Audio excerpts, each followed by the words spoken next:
Doctor चिराग और doctor Prachi Delhi के AIIMS hospital में कार्यरत थे। दोनों ने एम्स से ही एमडी और एमएस की डिग्री हासिल की थी। अध्ययन के दौरान ही दोनों एक दूसरे के निकट आए और अंततः विवाह का फैसला कर लिया। विवाह के 2 वर्ष बाद उनके घर लक्ष्मी के रूप में साक्षी ने जन्म लिया, जिसे प्यार से वह लोग टुक टुक कह के पुकारते थे। सब कुछ बड़ा अच्छा था, पर दोनों को अखड़ता था तो दिल्ली की भागदौड़ भरी जिंदगी, शोर शराबा और असहनीय प्रदूषण। दोनों ही प्रकृति प्रेमी थे।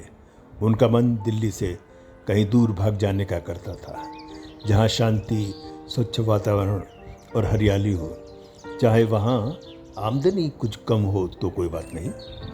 एक दिन प्राची ने खुश होते हुए डॉक्टर चिराग को बताया कि उत्तराखंड में रानीखेत के पास माना गांव में एम्स की तर्ज पर मेहता फाउंडेशन ने एक अत्याधुनिक हॉस्पिटल का निर्माण किया है। वहाँ डॉक्टर्स की सख्त मांग है। अगर तुम कहो तो मैं अपना और तुम्हारा नाम वहाँ जाने के लिए भेज दूँ। डॉक्टर चिराग ने कहा, प्रस्ताव तो बड़ा अच्छा है, लेकिन एक बार हम लोगों को चलकर वहाँ का निरीक्षण कर लेना चाहिए। इसके 2 लाभ होंगे। एक तो हमारी पिकनिक हो जाएगी, दूसरे वहाँ का वातावरण कैसा है, अस्पताल जहाँ हमें काम करना है वहाँ पर सुविधाएं कैसी हैं, आबोहवा कैसी है, कैसी जगह है, सब पता चल जाएगा। ठीक है, तो बना लो प्रोग्राम। इस शनिवार को चलते हैं, सोमवार की छुट्टी ले लेते हैं, देख आएंगे माना गाँव को भी। अगले ही दिन उन्होंने रानीखेत माना गाँव जाने की तैयारी कर ली। शनिवार के लिए एक सफारी गाड़ी बुक कर ली। रानीखेत बहुत अच्छा हिल स्टेशन तो है ही, वहाँ से माना गाँव 12 किलोमीटर की दूरी पर था। रानीखेत से माना गाँव तक का रास्ता हरे भरे पेड़ों से आच्छादित था। चारों ओर प्रकृति की अनुपम छटा फैली हुई थी। माना गाँव से 3 किलोमीटर पहले मन मोह लेने वाला एक दृश्य था। बड़ी ऊंचाई से एक झरना नीचे की ओर बह रहा था। डॉक्टर चिराग ने वहाँ थोड़ी देर के लिए गाड़ी रुकवाई और जाकर झरने का मनोरम दृश्य देखा। दोनों ओर पहाड़ थे और बीच में झरना बह रहा था और नीचे शिलाओं पर गिरकर एक अद्भुत जल तरंग की धुन बजा रहा था। झरना 100-150 फीट नीचे आकर गिर रहा था और तेजी से बहता हुआ किसी नदी में अपने अस्तित्व को खो देना चाहता था। डॉक्टर प्राची को थोड़ा डर भी लग रहा था, क्योंकि एक बार गिरने के बाद आदमी का अस्तित्व ही खत्म हो जाता।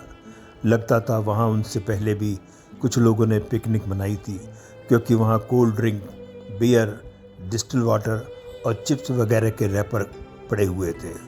डॉक्टर प्राची ने कहा, अगर इस जगह को थोड़ा डेवलप किया जाए तो यह जगह मसूरी के कैंपटी फॉल जैसी ही बन सकती है। प्रकृति का अवलोकन करते हुए वह दोनों अस्पताल पहुंच गए। अस्पताल बिल्कुल नया और आलीशान बना हुआ था। चमचमाते हुए फर्श, डॉक्टर्स के शानदार केबिन। डॉक्टर नारायण अस्पताल के सीईओ थे। वही अस्पताल की देखरेख करते थे। डॉक्टर्स का अपॉइंटमेंट करना, उनके काम को देखना, डॉक्टर की सारी सुविधाओं का ध्यान रखना उनका काम था। जब उन्हें पता चला डॉक्टर चिराग फिजिशियन और प्राची सर्जन हैं और कुशलता के कारण उन लोगों ने एक अलग ही मुकाम बना रखा है, तो उनकी खुशी का ठिकाना नहीं रहा। क्योंकि वहाँ पर अगर कमी थी तो केवल कुशल फिजिशियन और एक सर्जन की है। उन्होंने इन दोनों की आवभगत में कोई कमी नहीं छोड़ी। वो चाहते थे कि किसी भी तरह डॉक्टर दंपति उनके अस्पताल को ज्वाइन कर ले। उन्होंने बताया, हमारे अस्पताल में किसी चीज़ की कमी नहीं है, सभी सुविधाएं उपलब्ध हैं, और अगर आप लोग ये हमें ज्वाइन कर लेंगे तो मैं ये कह सकता हूँ कि ये अस्पताल इस इलाके का ही नहीं बल्कि पूरे उत्तराखंड का नंबर 1 अस्पताल हो सकता है। डॉक्टर चिराग ने कहा, लेकिन सुना है अभी यहाँ डॉक्टर के रहने की सुविधा नहीं है। डॉक्टर नारायण ने बताया, जी आपने सही सुना है, आइए मैं आपको दिखाता हूँ। डॉक्टर्स के बहुत सुंदर 4 BHK अपार्टमेंट बनाए जा रहे हैं, जिसमें लगभग 1.5-2 वर्ष तो लग ही जाएंगे। यहाँ पर कुछ स्टाफ तो आसपास ही रहता है, यहाँ अंग्रेज़ों के समय के बने हुए सुंदर सुंदर घर हैं, जिनमें स्टाफ और यहाँ के कुछ डॉक्टर्स रहते हैं। कुछ ने मकान खरीद भी लिए हैं, क्योंकि बड़े शहरों की अपेक्षाकृत ये मकान बहुत सस्ते हैं। वो देखिए, मकानों के बीचों बीच जो विशाल सा बंगला बना हुआ है, इसमें कभी अंग्रेज़ों के बड़े अधिकारी आकर रुकते थे। बंगला इतना शानदार है कि आपका मन मोह लेगा। लेकिन इसका एक माइनस पॉइंट भी है।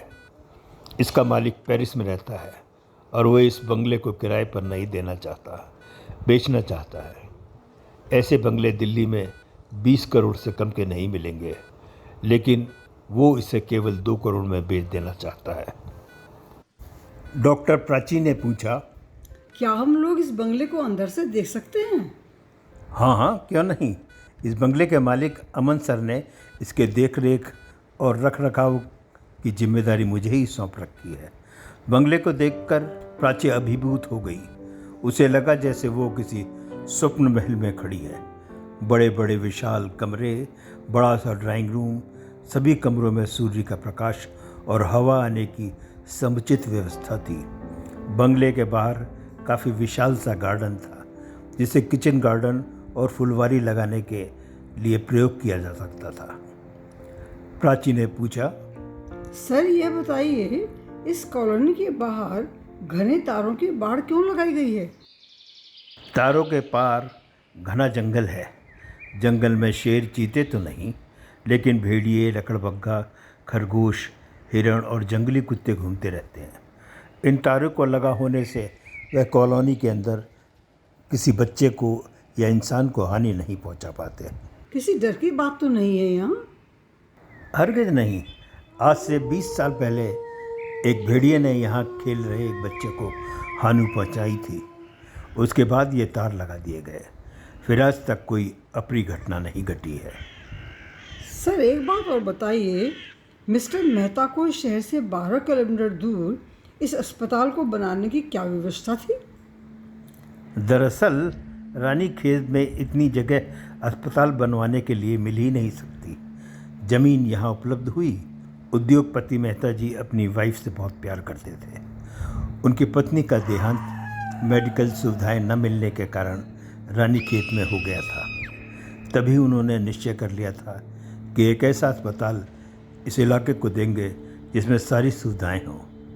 मृत्यु से पहले उन्होंने एक ट्रस्ट बना दिया, मेहता फाउंडेशन, जिससे यहाँ के मरीजों का उपचार लगभग मुफ्त होता है।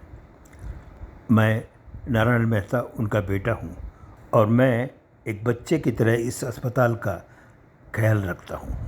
प्राची के मन में यहाँ का रमणीक वातावरण, अस्पताल की भव्यता और विशेष रूप से वो बंगला इतना भा गया था कि वो जल्दी से जल्दी यहाँ आने के सपने देखने लगी।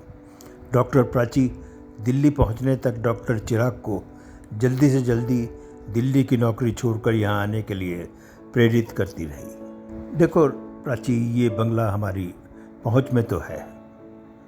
मकान जो हमारा है वो कम से कम 5 करोड़ में तो बिकेगा ही, लेकिन कोई निर्णय लेने से पहले हमें उस निर्णय के सभी पहलुओं को विचार कर लेना चाहिए। मेरे कुछ मित्र हैं जो हिल स्टेशन पर रहते हैं। वो बताते हैं कि हिल स्टेशन कुछ समय के लिए तो बहुत अच्छे होते हैं, लेकिन यहाँ का जीवन बहुत सरल नहीं होता। कुछ भी हो, हमें एक बार तो पर्वतों पर जीवन का आनंद लेना ही चाहिए। और फिर हम कुछ खोने भी नहीं जा रहे हैं। अगर अच्छा नहीं लगा तो फिर किसी अच्छे से शहर में नौकरी तलाश कर लेंगे। आफ्टर ऑल दोनों क्वालिफाइड हैं, नौकरी तो मिल ही जाएगी। अंत में दोनों ने यही निश्चय किया कि कुछ वर्षों के लिए रानीखेत माना गांव में ही नौकरी की जाएगी। दिल्ली के प्रॉपर्टी बेचकर उन्हें 6 करोड़ रुपए प्राप्त हुए और माना गांव की प्रॉपर्टी, वो बंगला, उन्हें नेगोशिएशन के बाद 1.5 करोड़ में ही मिल गया। डॉक्टर दंपति माना गांव आकर बहुत प्रसन्न थे। अस्पताल नया बना हुआ था। सभी इलाके वालों को पूरी तरह से अस्पताल की जानकारी भी नहीं थी। बहुत कम पेशेंट आते थे। एक बार एक बच्चा जिसके गले में एक सिक्का अटक गया था आया। उसके माँ बाप और रिश्तेदारों ने शोर मचाकर अस्पताल को सर पर उठा रखा था। बच्चा लगातार चीख और रो रहा था और शोर मचा रहा था। डॉक्टर प्राची ने उन लोगों को डांटते हुए कहा, आप लोग बिल्कुल शोर मत कीजिए, बाहर जाकर बैठिए। ये हम लोगों के लिए एक साधारण सा केस है। अभी 10 मिनट में गले में अटका सिक्का निकाल दिया जाएगा और ये बच्चा हंसता हुआ आप लोगों के साथ जाएगा। लेकिन आप लोग अगर इसी तरह शोर मचाते रहे तो मैं कुछ भी करने नहीं जा रही। इस बात का उन लोगों पर इतना प्रभाव पड़ा कि अस्पताल में शोर होना बिल्कुल बंद हो गया। उस 4 साल के बच्चे को डॉक्टर प्राची ऑपरेशन थिएटर में ले गई और 5 मिनट में ही इंस्ट्रूमेंट की मदद से गले में अटके सिक्के को बाहर निकाल दिया। सिक्का निकलते ही बच्चा शांत हो गया। प्राची ने उसे एक लॉलीपॉप दी, जिसको चूसता हुआ वो ऑपरेशन थिएटर से बाहर आ गया। सारे पर्वतीय लोग प्रसन्न हो गए और डॉक्टर प्राची को दुआएं देने लगे। डॉक्टर पंत, जो कि इस अस्पताल में काम करते थे, ने अपनी लड़की की एंगेजमेंट सेरेमनी में स्टाफ और अस्पताल के सभी डॉक्टरों को इनवाइट किया था। डॉक्टर पंत रानीखेत में रहते थे। डॉक्टर चिराग, प्राची और टुक टुक तीनों फंक्शन अटेंड करने रानीखेत आ गए। तीनों ने, विशेषकर टुक टुक ने, पार्टी को बहुत इन्जॉय किया, क्योंकि 3-4 महीने बाद टुक टुक ने कोई फंक्शन अटेंड किया था और इतनी सारी भीड़ देखी थी। 9 बजे के लगभग जब टुक टुक को नींद आने लगी तो चिराग और प्राची डॉक्टर पंत से इजाज़त लेकर वापस लौटने लगे। डॉक्टर प्राची ने कहा, सड़कें बिल्कुल सुनसान और खाली हैं इस समय, क्यों ना मैं थोड़ी कार चलाने की ही प्रैक्टिस कर लूँ। आइडिया तो बिल्कुल बुरा नहीं है, और वैसे भी तुम तो दिल्ली में कार चला लेती हो। यहाँ तो सड़कें भी बिल्कुल खाली हैं। कार धीरे चलाना और टर्न पर विशेष सावधानी बरतना। याद रहे, अभी तुम्हारा लर्निंग लाइसेंस भी नहीं बना है। मैं सब याद रखूँगी। लाओ चाबी मेरे हवाले कर दो। लो चाबी, अब तुम्हारे हवाले ये कार साथियों। टुक टुक को उन्होंने कार की पिछली सीट पर सुला दिया। प्राची परफेक्ट ड्राइवर की तरह ड्राइविंग कर रही थी। चिराग ने कहा, अरे यार, तुम तो बिल्कुल एक्सपर्ट हो गई, बस टर्न पर थोड़ी धीरे कर लिया करो। प्रशंसा सुनकर प्राची ने कहा, दिल्ली की भीड़ में तो मैं तीसरे गियर से आगे बढ़ती ही नहीं हूँ। लो, अब 5वां गियर डाल रही हूँ। यह कहकर प्राची ने 5वें गियर में गाड़ी को तेजी से चलाना शुरू कर दिया। क्या कर रही हो प्राची? इतनी लिबर्टी में मत लो। देखो, बरसात होने लगी है, गाड़ी को तीसरे गियर में ही चलाओ। कार मोड़ पर स्लिप भी हो सकती है। ठीक है डॉक्टर साहब, आपकी तरह बैलगाड़ी ही चलाती हूँ। ये कहकर प्राची ने गाड़ी की स्पीड बहुत कम कर दी। इतना भी धीरे नहीं चलाओ, नहीं तो कल शाम तक पहुंचेंगे घर। तुम भी अजीब हो चिराग, धीरे चलाती हूँ तो कहते हो तेज चलाओ, और तेज चलाती हूँ तो कहते हो धीरे चलाओ। भाई एक बात पर कायम रहो ना। बरसात बहुत तेज हो गई थी। झरने वाला पॉइंट आने ही वाला था। सुनसान सड़कों पर कार तेजी से फिसलती चली जा रही थी कि अचानक कार बहुत जोर से एक बाइक से जा टकराई। बाइक पर बैठा हुआ सवार नीचे गिर गया और बाइक तेजी से लुढ़कते हुए वाटरफॉल में जा गिरी। प्राची एकदम स्तब्ध रह गई। उसके हाथ पैर कांपने लगे। पीछे लेटी टुक टुक जाग गई और रोने लगी। डॉक्टर चिराग ने नीचे उतरकर बाइक सवार को देखा। डॉक्टर चिराग के भी होश उड़ गए, क्योंकि वह व्यक्ति मर चुका था। उसको हेड इंजरी हुई थी और 3-4 दांत भी टूट गए थे। डॉक्टर चिराग ने उसकी नब्ज देखी और उसे रिवाइव करने की कोशिश की, लेकिन उसमें कुछ नहीं बचा था। डॉक्टर चिराग काफ़ी भीग गए थे। वो आकर सीट पर बैठ गए। टुक टुक प्राची की गोद में बैठी थी और पूछ रही थी, मम्मा क्या कार खराब हो गई? कुछ नहीं बेटा, सब ठीक हो जाएगा। प्राची ने कांपते स्वर में कहा।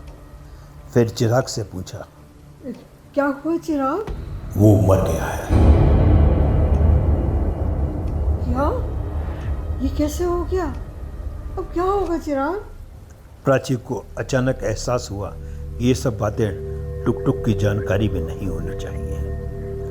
दहशत के कारण प्राची के हाथ पैर बुरी तरह से कांप रहे थे। उसने कांपते हाथों से टुक टुक को पीछे की सीट पर लेटा दिया। टुक टुक जो काफ़ी नींद में थी फिर से नींद के आगोश में समा गई। प्राची मन ही मन सोच रही थी कि ये उससे क्या हो गया। डॉक्टर का काम तो जीवन देने का है, लेकिन उसने जीवन छीन लिया। प्राची को डर था कि कहीं वो अचेतन ना हो जाए। उसने गहरी गहरी सांस ली, अपनी हिम्मत को बटोरा और कार का दरवाज़ा खोलकर बाहर आ गई। उसने देखा चिराग उस व्यक्ति की लाश को झरने की ओर खींच रहा है। क्या क्या कर रही हो चिराग? चिराग ने प्राची को प्यार से सहलाते हुए कहा, क्यों डर रही हो इतना? देखो, ये एक एक्सीडेंट है जो तुमने जानबूझकर नहीं किया है। इस व्यक्ति को टक्कर मारने की तुम्हारी कोई मंशा नहीं थी। बस डर है तो ये कि तुम्हारा लर्निंग लाइसेंस भी अभी तक नहीं बना है। इसलिए जो मैं कहता हूँ उसे ध्यान से सुनो। पहली बात, कार तुम नहीं चला रही थी, मैं चला रहा था। इस बात को अपने जहन में अच्छी तरह से बैठा लो। घबराओ नहीं, यह इलाका बिल्कुल वीरान है, यहाँ कोई आ जा नहीं रहा।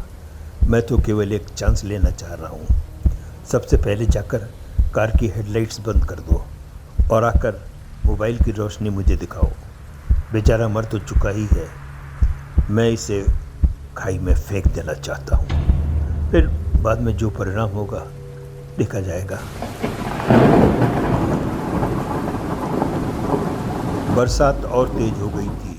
रह रहकर बिजली कड़क रही थी, जो वातावरण को और भी गंभीर बना रही थी। प्राची ने कार का गेट खोलकर हेडलाइट्स बंद कर दी। पीछे टुक टुक को देखा, वो गहरी नींद में सो गई थी। प्राची के दिमाग ने काम करना बंद कर दिया था।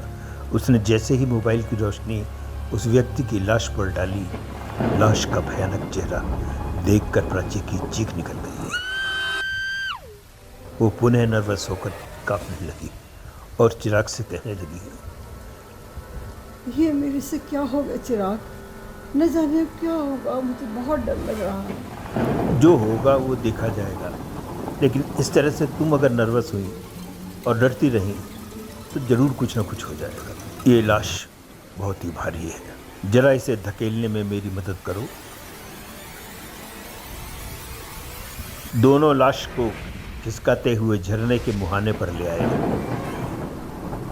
प्राची, अब तुम जरा हट जाओ, मैं इसे धक्का दूंगा। जब प्राची हटने लगी तो उसकी साड़ी का पल्लू लाश के बटन में अटक गया। प्राची को लगा कि उस व्यक्ति में जान है और वो उसे अपनी ओर खींच रहा है। प्राची बुरी तरह से डर गए मारे चीखने लगी।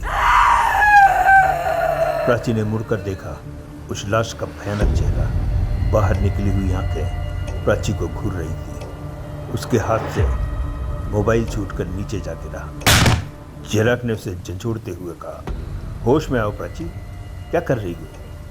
कुछ नहीं हुआ है, तुम्हारा पल्लू लाश के बटन में फंस गया है। तुम हटो यहाँ से, मुझे इसको नीचे फेंक लेने दो। इसके बाद चिराग ने उस लाश को धक्का दे दिया। लाश पत्थरों पर गिरती हुई धड़ाम से नीचे झरने के प्रवाह में पत्थरों पर जा गिरी। चिराग ने प्राची से कहा, जरा प्राची इधर मोबाइल की रोशनी डालना। लेकिन प्राची कुछ बोल नहीं पा रही थी। वो किम कर्तव्य विमूढ़ सी हो गई थी। डरते हुए उसने कहा, चिराग, मोबाइल मेरे हाथ से छूटकर शायद खाई में गिर गया है। ये क्या हो गया? अब जल्दी से जाकर कार से मेरा मोबाइल लेकर आओ।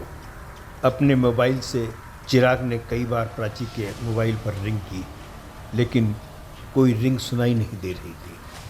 अपने मोबाइल की रोशनी से खाई में उसने झांक कर भी देखा, लेकिन दूर दूर तक प्राची के मोबाइल का कोई आता पता नहीं था। अब कुछ हो भी नहीं सकता था। थक हार कर दोनों ने घर जाने का निश्चय किया। घर आकर चिराग ने प्राची से कहा, किसी नौकर को मत जगाना, जाओ पाइप लेकर आओ। गाड़ी के बोनट पर उस व्यक्ति का खून लगा हुआ है, उसको धोना जरूरी है। गाड़ी में हल्का सा डेंट पड़ गया है, उसे भी 1-2 दिन में ठीक कराना पड़ेगा। तुम्हारे कपड़े भी बहुत भीग गए हैं, कपड़े बदल कर आना, नहीं तो ठंड लग जाएगी। चिराग ने भी अपने कपड़े उतार कर नाइट ड्रेस पहन ली। चिराग ने गाड़ी पर लगे सारे खून के धब्बे धो दिए और प्राची से कहा, तुम टुक को ले जाकर पलंग पर सुला दो, मैं गाड़ी को पोर्टिको में पार्क करके आता हूँ। सोने के कमरे में आकर चिराग ने प्राची से कहा, प्राची अब सो जाओ और बिल्कुल दुर्घटना का ख्याल अपने मन से निकाल दो। कुछ भी बात हो तो ये याद रखना कि गाड़ी में चला रहा था। रात में दोनों को ठीक से नींद नहीं आई। इस दुर्घटना का विचार उनके मन को कुरेदता रहा। सुबह दूध वाले ने घंटी बजाई। प्राची ने चिराग को नहीं उठाया और स्वयं उठकर दूध लेने चली गई। प्राची अपने चेहरे पर आते हुए डर के भाव को हटा नहीं पा रही थी। दूध वाला बोला, मैडम, कल्ला झरने के पास एक मोटरसाइकिल वाला दुर्घटनाग्रस्त हो गया, शायद पिए हुए था, मोटरसाइकिल समेत खाई में जा गिरा। झरने के पास बहुत सी पुलिस आई हुई है और वो लोग मृत शरीर को खाई से निकालने का प्रयास कर रहे हैं। घटना की खबर सुनते ही प्राची को वह दृश्य याद हो आया और उसके हाथ पैर कांपने लगे। उसके चेहरे पर आ रहे विषाद के भाव स्पष्ट देखे जा सकते थे। उसके हाथ में लिए हुआ बर्तन चलनी टकराने से खन खन की आवाज़ करने लगा। दूध वाले ने पूछा, क्या हुआ मैडम, आप कुछ परेशान सी लग रही हैं। तभी चिराग आ गया। प्राची, तुम यहाँ क्या कर रही हो? तुम्हारी तबीयत खराब है? जाओ जाकर आराम करो। बाद में चिराग ने काफ़ी देर तक प्राची को समझाया, प्राची भूल जाओ जो कल हुआ, अपने आप को संभालो प्राची। चिराग, ये मेरे बचपन का डर है जो मेरे दिलो दिमाग में छाया हुआ है। मेरी फ्रेंड से स्कूल के पास एक एक्सीडेंट हो गया था। वो रो रही थी, पुलिस उसे पकड़ कर ले जा रही थी। थाना पास ही था, हम लोग भी उसके पीछे पीछे थाने तक गए।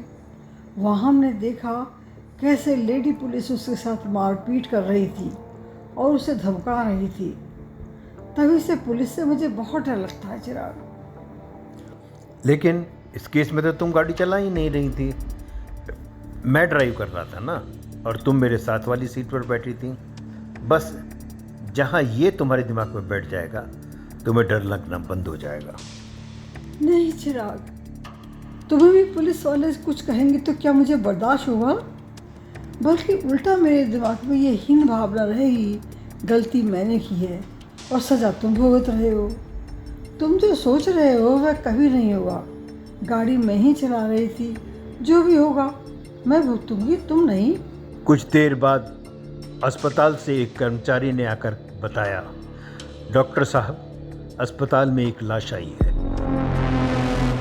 उसका पोस्टमार्टम करना है। ठीक है, हम लोग अभी आते हैं, चिराग ने प्राची से कहा।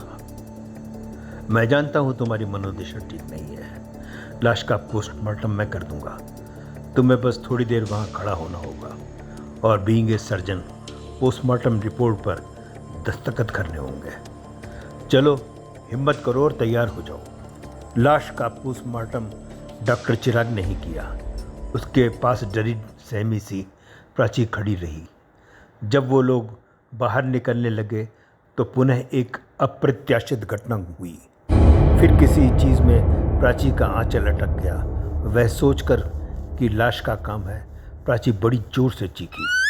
एकदम संभालते हुए डॉक्टर चिराग ने कहा, क्या मैम, आंचल फंसा स्ट्रेचर में और आपने समझा?